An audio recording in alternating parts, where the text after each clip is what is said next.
എന്താ അവസ്ഥ ഇത്? ഞാൻ അങ്ങോട്ടേക്ക് പോകണമെന്നും അറിയില്ല. ഒരു മനുഷ്യക്കുട്ടിയും ഇല്ല ഇവിടെ. ഫുള്ള് പൈൻ മരങ്ങളും കുന്നുകളും. അങ്ങനെ പർവ്വതമുകളിൽ ഞാൻ പെട്ടുപോയിരുന്ന അവസ്ഥ വന്നപ്പോഴാണ് ഞാൻ ഒരാളെ കണ്ടത്. ദൈവമായിട്ടാണ് അയാൾ എന്നെ സഹായിച്ചത്.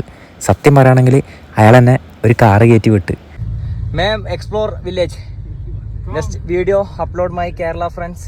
എൻ്റെ ഈ വർത്താനൊക്കെ കേട്ട് അയാൾ വിചാരിച്ച് ഞാനെന്തോ വലിയ സംഭവമാണ്. എനക്കല്ലേ അറിയൂ എൻ്റെ കയ്യിൽ 5 പൈസ ഇല്ലയെന്ന്. അങ്ങനെ എന്തൊക്കെയോ തള്ളി വിട്ട് ഞാൻ യാത്ര തുടർന്ന്. അപ്പോഴാണ് ഞാനൊരു സംഭവം കണ്ടത്. ഈ കാറിൽ ഇയാൾ ആര് ലിഫ്റ്റ് ചോദിച്ചാലും ഇയാൾ നിർത്തി കൊടുക്കും. അതെന്താ സംഭവം എന്ന് എനിക്കും മനസ്സിലായി. ഇയാൾക്ക് ജനങ്ങളോട് ഇത്ര വല്ല സ്നേഹമെന്ന് ഞാൻ ഇത്ര പെട്ടെന്ന് വിചാരിച്ചും പോയി. അപ്പോഴാണ് ട്വിസ്റ്റ്. ഇത് ശരിക്കും പറഞ്ഞാൽ വേറൊരു കാറല്ല, ടാക്സിയാണ്. ഇതിൽ ലിഫ്റ്റ് ചോദിച്ച് കയറുന്നവരൊക്കെ പൈസ കൊടുക്കണം. എൻ്റെ കിളി പോയി. എൻ്റെ കയ്യിൽ 5 പൈസ ഇല്ല.